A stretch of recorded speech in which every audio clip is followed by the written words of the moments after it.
بسم اللہ الرحمن الرحیم۔ السلام علیکم خواتین و حضرات، آج کا براڈ کاسٹ انتہائی اہم ہونے والا ہے۔ جیسا کہ ہم اپنے پچھلے پروگرام میں آپ کو بتا چکے ہیں کہ آج کے اس پروگرام میں ہم آپ سے دو اہم پہلوؤں پر انتہائی اہم معلومات شیئر کرنے والے ہیں۔ یہ پروگرام دو حصوں پر مشتمل ہے۔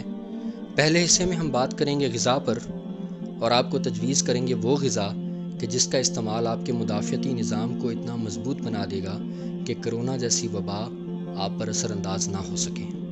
اس سلسلے میں ہماری تجاویز پاکستان کے مشہور غذائی معالج ڈاکٹر عظمت مجید کی گزارشات پر مشتمل ہیں۔ دوسرے حصے میں ہم بات کریں گے کرونا کے اس شافی علاج کی جس کا ہم نے آپ سے وعدہ کیا تھا، جو کہنے کی حد تک ہی نہیں بلکہ حقیقتاً سینکڑوں لوگوں کو اس وبا سے نکال کر صحت یاب کر چکا ہے، جس کا ذکر ڈاکٹر صفدر عباس نے روزنامہ جنگ میں لکھے اپنے ایک مضمون میں بھی کیا ہے۔ خواتین و حضرات، ایک بات تو واضح ہو چکی ہے کہ کرونا وائرس سے بچنا ممکن نہیں ہے۔ جلد یا بدیر ہر بندے نے ایک بار اس سے متاثر ضرور ہونا ہے۔ لاک ڈاؤن سے ہم اس کے پھیلاؤ کو آہستہ تو کر سکتے ہیں لیکن روک نہیں سکتے، اور اب جب کہ یہ تیزی سے پھیل چکا ہے تو ہمارے پاس دو راستے ہیں۔ پہلا راستہ یہ کہ وائرس کی کم سے کم مقدار کو جسم میں داخل ہونے دیں۔ اس کے لیے ہمیں ماسک پہننے کے اصول پر سختی سے عمل کرنا ہوگا۔ گھر سے باہر ماسک کے بغیر نہ نکلیں، لوگوں سے سماجی فاصلہ رکھیں، ملتے جلتے ماسک کا استعمال کریں۔ اس سلسلے میں عوام الناس میں شعور کا ہونا بہت ضروری ہے۔ دوسرا ہمارا دفاعی نظام ہے، اور یہی دوسرا راستہ بھی ہے کہ ہمارا دفاعی نظام اتنا مضبوط ہو کہ جسم میں بیماری پیدا کرنے سے پہلے ہی وہ وائرس پر قابو پا لے۔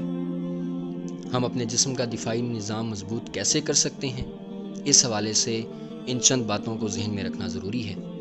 پہلی چیز ہے نیند۔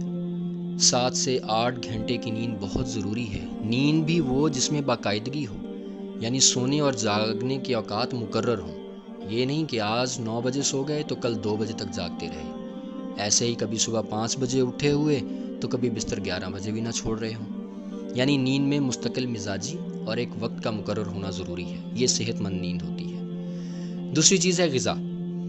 غذا میں سب سے پہلے تو پروٹین والی غذاؤں کا اضافہ کر دیں، جس میں ہر طرح کا گوشت ترجیحاً شامل ہو۔ مچھلی لیں، دالیں بھی پروٹین فراہم کرتی ہیں۔ اس کے بعد پھلوں کو اپنی خوراک کا حصہ بنا لیں۔ آج کل خوبانی، آڑو اور آم موجود ہیں، جتنا کھا سکیں استعمال کریں۔ ڈرائی فروٹ کا استعمال روزانہ کا معمول بنا لیں۔ چاہے مونگ پھلی لیں لیکن چند دانے ضرور لیں۔ کاجو، انجیر، بادام، اخروٹ کے 2 سے 3 دانے روزانہ آپ کی قوت مدافعت کو بڑھانے میں کافی مفید ثابت ہوتے ہیں۔ دہی کو اپنے کھانے کی میز کا لازمی حصہ بنائیں۔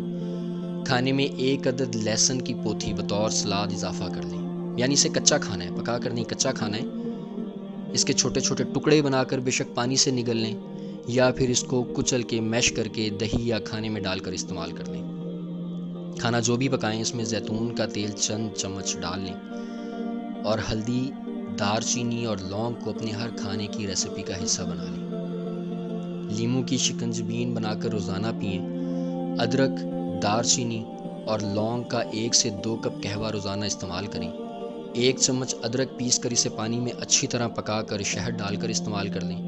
چینی کا استعمال ترک کر دیں اور شہد کو میٹھے کی جگہ استعمال کریں۔ وٹامن ڈی اور اے سپلیمنٹ کا استعمال شروع کر دیں، کسی بھی اچھے میڈیکل سٹور سے آسانی سے دستیاب ہوتے ہیں۔ اب جو ساری خوراک لی ہے اس کو دفاعی نظام میں بدلنے کے لیے ایندھن کی ضرورت ہے۔ اس کے لیے جسم کے میٹابولزم کو بڑھانا ہوگا۔ واک کو معمول کا حصہ بنائیں اور ہلکی پھلکی ورزش روزانہ کرتے رہیں۔ یہ سب بیان کی گئی باتیں ہیں تو ضروری، لیکن شاید ان ساری باتوں پر عمل ممکن نہ ہو، لیکن جہاں تک ہو سکے ان کو معمولات میں شامل کر لیں۔ کم از کم آپ کو پتہ ہونا چاہیے آپ کے دفاعی نظام کو کن چیزوں کی ضرورت ہے۔ اپنے روزانہ کے معمولات کے ساتھ ساتھ مثبت اور تعمیری محرکات میں، حرکات و سکنات میں، عوامل میں اپنے آپ کو مصروف رکھیں۔ کتابیں پڑھیں، پودوں کو سنبھالیں، پرندے رکھ لیں، جانور پال لیں، فوٹوگرافی کر لیں، کپڑے ڈیزائن کریں، گھر کو سجائیں، لیکن اپنے آپ کو تعمیری سرگرمیوں میں مصروف رکھیں۔ کرونا سے ہونے والی اموات کو نظر انداز کر دیں۔ روزانہ ہزاروں بلکہ لاکھوں اموات ایسی ہوتی ہیں جو آپ کے علم میں آئے بغیر ہمیشہ سے ہو رہی تھیں، اس لیے کورونا سے ہونے والی اموات یا مریضوں کی خبر کو اپنے اعصاب پر سوار مت کریں۔ اپنے رب سے تعلق کو بڑھائیں، پرسکون رہیں، اپنے اعصاب کو قابو میں رکھیں، تنہائی سے خود کو بچائیں، ملنا جلنا رکھیں۔ احتیاط کے ساتھ آپ کا اعتماد آپ کو کورونا کے خلاف تیار کرے گا۔ اس اعتماد کو کسی قیمت پر ہاتھ سے مت جانے دیں۔ مشکل وقت ہے، گزر جائے گا، لیکن اس کے لیے ہمارا ثابت قدم ہونا، محتاط ہونا بہت ضروری ہے۔ اب آتے ہیں پروگرام کے دوسرے حصے کی طرف، جس میں ہم آپ کو کورونا سے شفا یابی کا ایک نادر اور عملی نسخہ بتائیں گے۔ خواتین و حضرات، ملک کے حالات میں انسان کی زندگی میں داخلی و خارجی خطرات، پریشانیاں، وبائیں، امراض، سیلاب، دہشت گردی جیسی چیزیں آزمائش کے طور پر آتی رہتی ہیں، آتی رہی ہیں۔ ان کا مقابلہ کرنے کے لیے جہاں اللہ تعالیٰ کی مہربانی اور مدد چاہیے، وہیں ہماری قوم میں شعور کا ہونا بھی بہت ضروری ہے۔ اللہ تعالیٰ کو یاد کرنے، اللہ تعالیٰ سے معافی مانگنے، استغفار کرنے سے اللہ تعالیٰ کی مدد حاصل ہوتی ہے، پریشانیوں سے نمٹنے کا حوصلہ حاصل ہوتا ہے۔ حالات بدلتے رہتے ہیں، اندرونی اور بیرونی نئے نئے خطرات ہمارے سامنے آتے رہتے ہیں، لیکن اگر اللہ تعالیٰ کی مدد شامل حال ہو جائے تو پھر یہ معاملات کچھ نہیں بگاڑ سکتے۔ خواتین و حضرات، یہ بات سچ ہے کہ کچھ الفاظ، کچھ باتیں ایسی ہوتی ہیں کہ وہ اپنے الفاظ کے اثر سے ہی آپ کو بیمار کر دینے کی قوت رکھتی ہیں، جبکہ کچھ باتیں، کچھ الفاظ ایسے بھی ہوتے ہیں جو اتنے اثر انداز ہوتے ہیں، اتنے پر اثر ہوتے ہیں کہ وہ آپ کے لیے شفا کا باعث ہوتے ہیں۔ ایسے مدد کرنے والے، شفا دینے والے الفاظ اور ایسی باتیں صدقہ جاریہ ہوتی ہیں، اور اس صدقہ جاریہ کا جاری رہنا ضروری ہوتا ہے۔ ہم ذکر کر رہے ہیں کورونا کے تیزی سے پھیلنے کا اور انسانی زندگیوں کے ضیاع کا۔ انسان اس بارے میں بے بس ہے، لیکن بہرحال کسی کو رستہ تو دکھایا جا سکتا ہے۔ وہی رستہ آج ہم آپ کو دکھانے والے ہیں، جس کا ذکر ڈاکٹر صفدر محمود نے کیا۔ ڈاکٹر صاحب اپنے بھتیجے کا ذکر کرتے ہوئے کہتے ہیں کہ کچھ دن پہلے میرے بھتیجے کا فون آیا، جو پڑھا لکھا نوجوان ہے، ایک ملٹی نیشنل کمپنی میں جاب کرتا ہے۔ اس نے جسم اور سر میں شدید درد، سانس کی تکلیف اور معدے کی خرابی کا ذکر کرتے ہوئے کہا کہ میں نے کورونا کا ٹیسٹ کروایا ہے جو پازیٹیو آیا ہے، اس لیے میں قرنطینہ میں جا رہا ہوں۔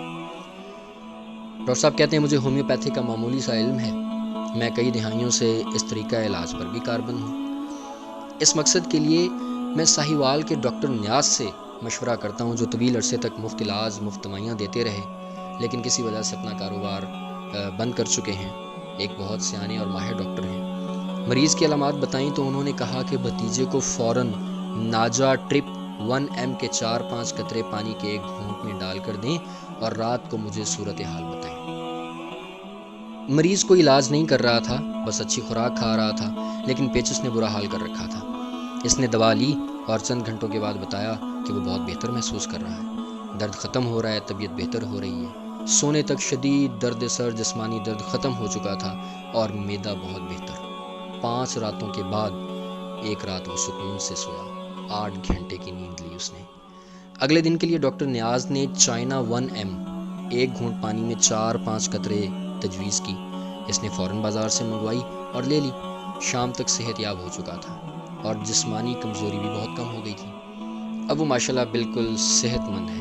ڈاکٹر صاحب نے اگلے 5 دنوں کے لیے ایکونائٹ 30، بیلاڈون 30، یہ 2 دوائیں ہیں جو تجویز کی۔ دونوں دواؤں کو پانی کے گھونٹ میں اکٹھے ملا کر پی لیں اور یہ نسخہ دن میں 3 دفعہ استعمال کریں۔ کورونا ٹیسٹ کروا لیں، انشاءاللہ نیگیٹو ہوگا۔ یہ طریقہ علاج نہایت بے ضرر اور سستا ہے۔ پاکستانی کمپنیوں کی دوائیاں معیاری ہیں، جن پر 500 روپے کے لگ بھگ خرچ ہوں گے، جبکہ ایک شیشی سینکڑوں مریضوں کے کام آ سکتی ہے۔ ہومیوپیتھی کے سائیڈ ایفیکٹس نہیں ہیں، اور ساتھ ہی ساتھ یہ کہ یہ دوائیں ایکسپائر بھی نہیں ہوتی۔ ڈاکٹر نیاز کا کہنا ہے کہ وہ ناجا 1M اور چائنا 1M سے 100 کورونا کے مریضوں کو بیماری کے چنگل سے نکال چکے ہیں۔ خواتین و حضرات، اب آپ کو پھر سے بتا رہے ہیں کہ ان دواؤں کا طریقہ استعمال کیا ہوگا، تو آپ سن لیجئے۔ پہلے دن صرف ناجا 1M اور دوسرے دن صرف چائنا 1M۔ تیسرے دن سے ایکونائٹ 30 اور بیلاڈون 30 دونوں دوائیں شروع کرنی ہیں۔ اگر ان آخری 2 دوائیوں سے پیاس زیادہ لگے تو پھر آرسینک 30 اور بیپٹیشیا 30 کو پانی کے گھونٹ میں بیک وقت ملا کر 5 دن پی لیں۔ انشاءاللہ تعالی شفا ہوگی۔ ساتھ ساتھ قرآن پاک کی تلاوت سنیں، شفا اللہ تعالیٰ کی جانب سے ہے، تو ضرور شکرانے کے نوافل ادا کریں، اللہ تعالیٰ کا شکر ادا کریں۔ اور یہ طریقہ علاج ایسا ہے کہ جو صدقہ جاریہ ہے، یہ خالی باتوں پر مشتمل نہیں ہے، جیسا کہ میں نے آپ کو پہلے بھی بتایا کہ یہ اقتباس ڈاکٹر صفدر محمود کی آپ بیتی سے ہے، اس لیے اس کے بارے میں کوئی ابہام تو ہے ہی نہیں کہ یہ محض خیالی باتیں ہیں یا تھیریز ہیں، بلکہ یہ تو عملی طریقہ کار ہے جو خود علاج میں استعمال ہو چکا ہے۔ اس لیے اس طریقہ علاج کو اپنے پاس محفوظ کیجئے، دوستوں کے ساتھ شیئر کیجئے۔ جس طرح ہم کوشش کر رہے ہیں آپ کے لیے کچھ نہ کچھ اچھا کرنے کی، آپ کی معلومات میں کسی طرح سے اضافہ کرنے کی، اللہ تعالیٰ کے ساتھ ہمارا قرب جوڑنے کی، اسی طرح آپ بھی لوگوں کی مدد کیجئے، لوگوں کے کام آئیے، اپنے سے جڑے لوگوں کا خیال رکھیے۔ امید ہے آپ کو آج کا ہمارا براڈ کاسٹ پسند آیا ہوگا۔ ہمیں کمنٹس کر کے بتائیے، آپ کی ان تجاویز کی روشنی میں ہم اپنے پروگرام کو مزید بہتر کر سکتے ہیں۔ مستقبل میں ہماری منصوبوں میں شامل ہے کہ ہم اپنے اس چینل میں کچھ اور جہتوں کو بھی کھولیں گے، تو اگر آپ کا ہمارا ساتھ رہا تو انشاءاللہ تعالی ہم اس میں بھی کامیابی حاصل کریں گے۔ اپنا خیال رکھیے گا۔ اللہ حافظ۔